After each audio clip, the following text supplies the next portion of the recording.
Hi, everybody, and welcome to week 59 of Sword of the Spirit, Sermonator. I hope your week was good, and certainly I will publish this message, as always, on Thursday, even though it's Thanksgiving, and I will say this, we'll have much to be thankful for, regardless of what you see out there and what's going on. Don't lose heart. Don't despair. That's what the enemy wants. Stay on it. Stay on your track. Stay strong. Call when you need to. Have faith. But truly, let's give thanks, because we do have a lot to be thankful for. And remember always that we're always going to go through the fires, but we're going to go through them. And that being said, as I promised last week, we're going to enter into a study of Daniel. Now, we've done Daniel in the 70 weeks, which comprises Daniel chapter 9 through the end. And we're not really talking about that. We've covered that. We've debunked all of the end times teaching about that and got a clear understanding. If you don't remember, you can go back and look at the all of the episodes. It was called 70 Weeks Are Determined. It was early on in the podcast, maybe week 3 or 4 or 5, something like that. But it's available right on YouTube, so all of them are. You might want to check that out. But we're going to take a little different look this time. And we're going to look at some of the attributes, because right now, really what's going on is almost a direct parallel. And I'm not talking about those 70 weeks and that end times prophecy. I'm talking about what we're seeing. We're seeing persecutions. We're seeing uninformed, unthought out of mandates of this and that, and the world closing in on itself. And in Daniel, we're going to learn some things about the captivity, the character of Daniel, the character of some of the people that were there, how it all happened. So we're going to take our time, though, and it may take a couple of weeks, maybe this week and maybe next, but we'll see. We're probably going to cover most of what's in the first 6 chapters, and to get a real foundational understanding, and we'll actually probably conclude the study with Daniel in the lion's den. The old story that we all know. But we think of it and we see as Daniel as a young man. Daniel was near the end of his life. He was a very, very old man when that happened. And there's some other remarkable things that happened during that time. But let's take a real good look at how it all got there. Okay. Now, before I go into too much history, about Daniel and what occurred, I want to read something to you first, and it is from the book of Daniel. And from there, we're going to go backward and start out in chapter 1. But let's see who we think is saying this. I lifted my eyes to heaven, and my reason returned to me, and I blessed the Most High, and praised and honored him who lives forever. For his dominion is an everlasting dominion, and his kingdom endures from generation to generation. And all the inhabitants of the earth are accounted as nothing, and he does according to his will among the host of heaven and among the inhabitants of the earth, and none can stay his hand or say to him, "What have you done?" Who do we think said that? Well, I guess the obvious answer is, we think Daniel said it. We're going to talk about the book of Daniel, but that's not who said it. That was King Nebuchadnezzar. And we all know a little bit about him, but we're going to learn a great deal more about him and how the interaction between him and Daniel and mandates, if you will, executive mandates, that were unthought of, that were completely upside down, and in some cases the king didn't even understand them. I think we can safely say we are experiencing that today. Today. So that was King Nebuchadnezzar, all right? And that was in Daniel, the 4th chapter, where actually God took away and God gave back. So we're going to find out really what happened, the interaction between him and Daniel and Nebuchadnezzar and the court of the king, etc., etc., etc. Okay, so having said that, let's go back and we'll give a little bit, whatever we need, to just go through and describe a little bit about the background, history, the understanding of Daniel. Now, although I said that we're not going to cover the 70 weeks business in the end times, there are things that in the earlier part of the text that point directly to it. Because remember, a prophet in the spirit sees a lot of things, and time is not necessarily one of them. Only the event itself, that it will happen. All right? And that's what it is. And remember, prophecy is not only predictive, it's speaking out forth the word of God in the community, either as a warning, an admonition, or a comfort. There are many reasons that God gives a word through his prophets. But prophecy is only partially points to the future. However, some of the references here in Daniel are very clear about how things will transpire. So, that being said, let's just talk about it a little bit. Now, this all took place during the Babylonian captivity. And I do need to say this. Babylon is a real city. It still exists. It's in Iraq, okay? But when we talk about Babylon, we don't just simply talk about the city. We're talking about the Babylonian Empire. And the Babylonian Empire took up pretty much all of the Middle East. You see, we've lived with the terms Iran and Iraq and some of the other countries, but Iran and Iraq, I don't think were even separate countries until the early 1960s, okay? So what we think was forever was not. Iran is Persian. They're not Arabian. The Babylonian Empire was essentially Persian Empire. Nebuchadnezzar, Darius, all right? And as we know, the empires fell and they were reconquered, and every several hundred years, however long they lasted, these things happen. So when we speak about Babylon and the captivity, it was almost the entire Middle East was what they called the Babylonian Empire, okay? And to know that those states that we just talked about were not really separate. They were part of what was called Persia in those days, which sits smack dab in the Middle East, okay? But there's a difference between the Persians. They speak Farsi, by the way, and the Arabs, which are nomadic tribes.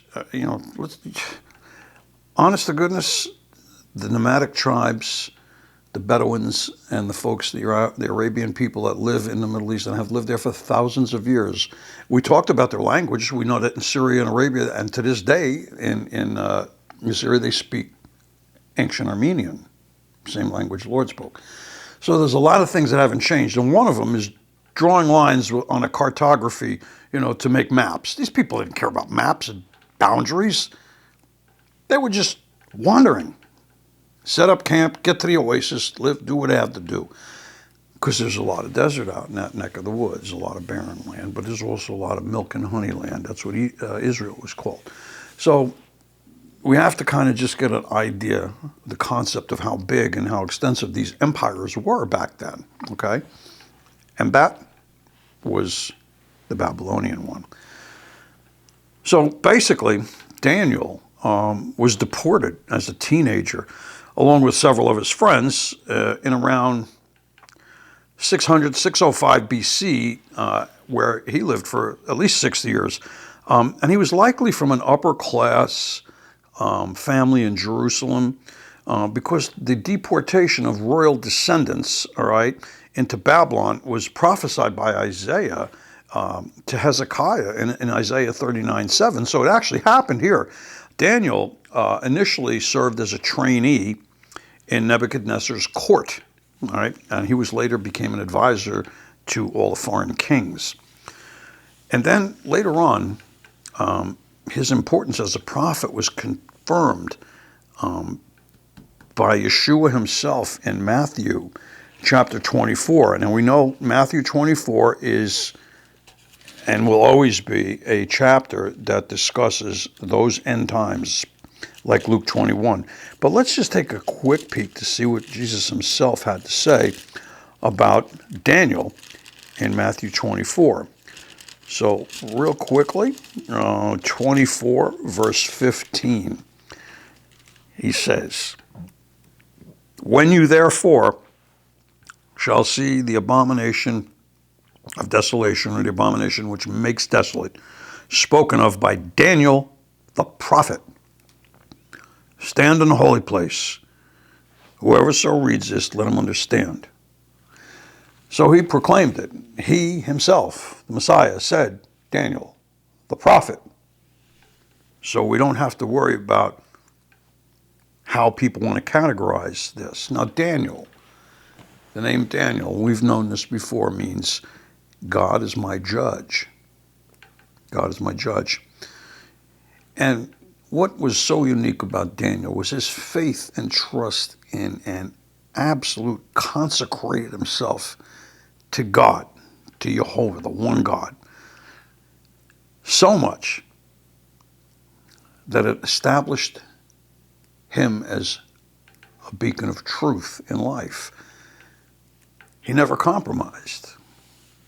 Now, also what happened in that siege and carrying away of captives that God allowed because of Israel's, always seemed to mess things up, and they used to have to get, smacked around a little bit. And, that's God's job, not human beings, all right? In fact, be very, very aware that when anti-Semitism is on the rise in the world, we're headed for some really, really tough times. But we're going to learn how we get through those times. If we get to it tonight, I think we will. And if not, we'll get to it next session, because we want to go through, as I said, at least those 6 chapters. But anti-Semitism is on the rise. There are people, Jewish people, fleeing Germany right now. They're getting beaten up in the streets. Add that to the many millions that have done Aliyah, gone back to Israel from the United States. A lot, in the millions. And at the same time that this spirit of anti-Messiah, that's the Antichrist spirit right there. Anti-Messiah, against the Messiah. Messiah was Jewish. Get it right.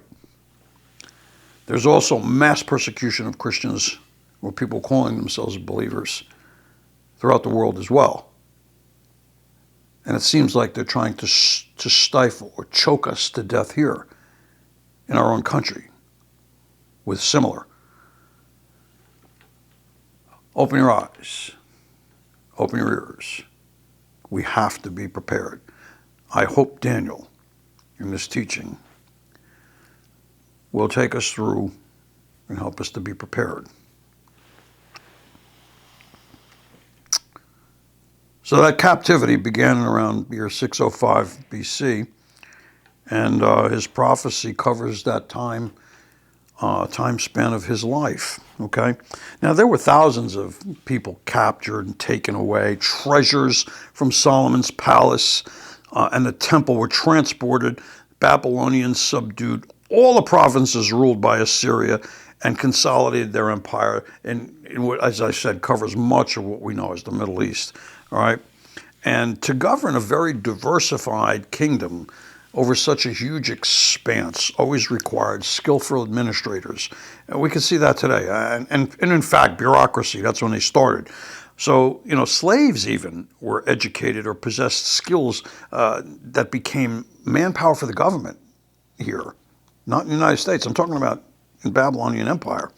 They had wisdom, they had knowledge, and they were handsome. Some of the kids that they brought in, they always looked for the cream of the crop. And they basically converted them. So, and there were 4 of these young Hebrews, Daniel being one, but there was Hananiah, Mishael, and Azariah as well. All right, they all secured positions in the king's palace, but they were requested. It's like they went down the line and, yeah, I want this kid, I want that guy, I want that guy. Okay, and of all of them was Daniel, who rose to excellence and excel of all the wise men within that whole vast empire, and that's how he was treated. So, but the real crux, the real thematic punch of the entire book of Daniel is to show that God, the God of Israel, the God of Abraham, Isaac, and Jacob, is the only God, and he's in the control of the destiny of all nations and all of us. All right? Understand those. There's a lot of insights into the end times prophecies that are really require, as we've learned, and that's why we did them first, they require an understanding of this book of Daniel, all right? If you look at Yeshua's speech on the Mount of Olives in Matthew 24:25, again, speaking of end times, you see that, all right? And there are many other revelations that are given to the Apostle Paul that find harmony and cohesion right in this book of Daniel. And as you know, each week we continue to mention, I get a little tongue-tied once in a while, we continue to mention the unity, the cohesion, the oneness of this word that is continuous throughout from beginning to end, without deviation, without fail, all right?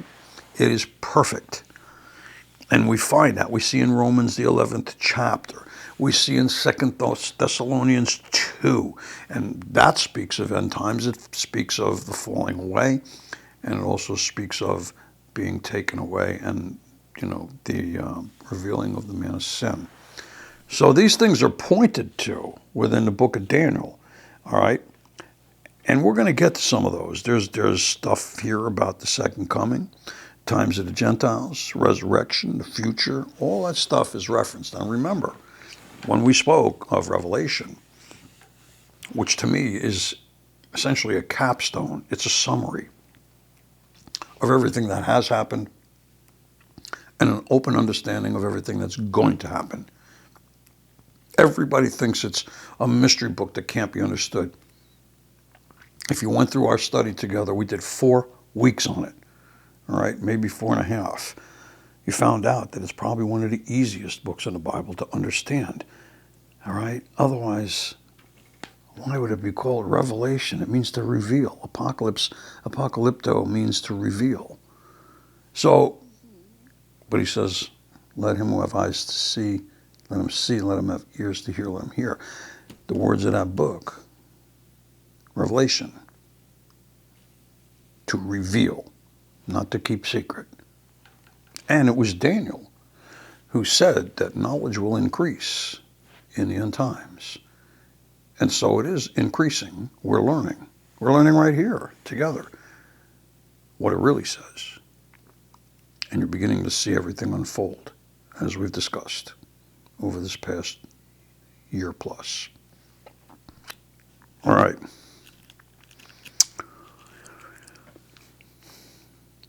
There's always not only a teaching point or parables, etc., within these books of the Bible, but also there are themes, and there's one really beautiful theme in the book of Daniel, which is, as I said, just indicated before, is its emphasis on separation. Now, sanctification means to be separated. All right. Holy means to be set aside. And the emphasis on separation to God, not from God, but separating ourselves and aligning ourselves to God.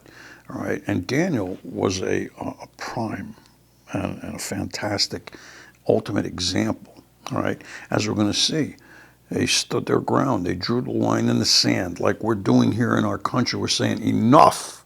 This is enough. The lying, the corruption, everything is enough. The killing, the this, the that, the sabotage, the traitors. It all happened back here, and this gives us a picture of it because we're going to see all of these things. We're going to see how Daniel refused and his buddies refused to eat the king's food, which was not meat for the Jewish people. And we're going to see how the king, and who, by the way, the splendor of King Nebuchadnezzar is about 10 times that of any president of this country, anybody in the world, all right? That's how magnificent they were and how they were treated and how they ruled. We're going to see a lot of these themes as we go through, including the future destiny as we spoke about. But let's stick to the narrative. And let's start to take a look at Daniel chapter 1, okay? And let's get a picture of how things went. Speaking of the deportation of Daniel to Babylon, it says, in the 3rd year of the reign of Jehoiakim, king of Judah, came Nebuchadnezzar, the king of Babylon, unto Jerusalem, and he besieged it, okay? And the Lord gave it over to his hand. And the king spake unto Ashpenaz, the master of the eunuchs, that he should bring certain of those children, Daniel, of Israel, and of the king's seed, and of the princes. You see, he was capturing the royalty and bringing them and reprogramming them, retraining them in Babylon. He says, any children in whom was no blemish, but are well favored and are skillful in wisdom and cunning and knowledge and understanding science. And listen, it says, and understanding science, and such as had ability in them to stand in the king's palace, and whom they might teach the learning and the tongue of the Chaldeans. Well, the Chaldeans' tongue was Aramaic. And the king appointed them. He gave them a daily provision, like a stipend. In other words, they're going to school, and they're getting paid to do it. And they're being trained up in the royalty of this king, okay? And they were given a provision of the king's meat and a wine, which he drank, so that nourishing them for 3 years, that at the end they might stand before the king. He was growing them up, okay? They were like they were in private school, we could say. Now among those were the children of Judah, who are Daniel, Hananiah, Mishael, and Azariah. Children of Judah, from the tribe of Judah, okay? Where the king was from in the very first statement, Jehoiakim. Now it says, unto whom the prince of the eunuchs gave them names. So he gave unto Daniel the name Belteshazzar. And to Hananiah he gave to Shadrach. And to Mishael he called him Meshach. And to Azariah Abednego. Wow. So not only did he try to deprogram them and reteach them and train them in a whole different system and have them teach the language and use everything that they knew, he basically was like, I don't know, pre-indoctrination. We see that. And they changed their names even, okay? And it's important that we see that they change their names because the names currently as they stand, okay, Shadrach, Meshach, and Abednego, all right, with Daniel, when we look at those names, what they mean, Shadrach means God is gracious. Meshach means we're guests of the king. And Abednego says through a work of light, okay, and Daniel's God is our judge. So what we're seeing here is just saying by a word of light, divine, the divineness, we are guests of the king. And that can be taken two ways. Guests of Nebuchadnezzar, but also the guests of the real king, God, who is going to show that he is the real deal, as we read from Nebuchadnezzar's speech in Daniel 4 earlier, All right, so it says, by a work of the light of the divine, we are guests of the King, and God is gracious. In other words, we are delivered by his grace. Wow. That's what the names mean that they changed their names to. I don't think the guys that did that in the king's court had any idea. Because remember, they didn't know how to speak the language of the Chaldees. Amazing what's in this book. So now, Daniel, it says in verse 8, purposed in his heart that he would not defile himself with the portion of the king's meat, nor with the wine which he drank. Therefore he requested of the prince of the eunuchs that he might not defile himself. Now, mind you, the prince of the eunuchs liked Daniel a lot, okay? He really thought highly of him. He says, now God had brought Daniel into favor and tender love with the prince of the eunuchs. And the prince of the eunuchs said to Daniel, I fear my lord the king, who hath appointed your meat and your drink, for why should you see your face worse liking than the children which are of the sort? Then you'll make me endanger my head to the king. In other words, this is not good news. Hey, king, thanks a lot. We don't want your food, and we ain't drinking your drink. Period. So, he mentions it to the prince, who was his boss, right? And then Daniel says to Melzar, who's that prince of the eunuchs, he said, and he was put in charge of all four of them, Daniel, Hananiah, Mishael, and Isaiah, which are Daniel, Meshach, Shadrach, and Abednego. Then let our countenances be looked upon before thee, and thy countenance of thy children that eat of the portion of the king's meat, and as thou seest, deal with thy servants. So he consented to them in this matter, and he proved them 10 days. At the end, their countenances appeared fairer and fatter in flesh by eating what they're supposed to eat, rather than eating the portion of the king's meat. And the whole point of was to grow them up, to make them healthy and strong and big and all that stuff. And he thought they were going to do that. So he proved them in 10 days that they looked better than the people that were eating the king's food. Melzar took away the portion of their meat and wine, and they gave them pulse. In other words, you eat what you're going to eat, okay? So, as for these four children, God gave them knowledge and skill in all learning and wisdom, and Daniel had understanding in all visions and dreams. At the end of the days, the king had said he should bring them in, and the prince of the eunuchs brought them before Nebuchadnezzar. And they were all flourishing, right? Flourishing, such that they all had a job to do. They were all in king's favor in all matters of wisdom and understanding. It says clearly that the king inquired of them. He found them 10 times better than all the magicians and astrologers that were in all his realm. And Daniel continued even on into the first year of King Darius, the Medes and the Persians. So that takes us through chapter 1. And the stage is set. They were captured. They were grown. They had favor with the king. They were given special food, drink, and But Daniel knew that it was not good for them to take. And he said, no, we're not doing it. We're not doing it. And he stood his ground. So there is what seems to be insubordination. But no, this is by being brave in your faith. When you know better. When you know better, you know better. And that's what they said. We proceed on now, beginning of chapter 2, where the famous dream that Nebuchadnezzar has that no one can interpret. All right, in the second year of the reign of Nebuchadnezzar, he dreamed dreams, and his spirit was troubled, and his sleep was taken from him. So before we break, we'll say just this, that the king commanded, call all the magicians, astrologers, the sorcerers, the Chaldeans, show the king his dreams, so that they came and stood before the king. He said, I want to know what all this is about. I've had a dream. My spirit is troubled to know the dream.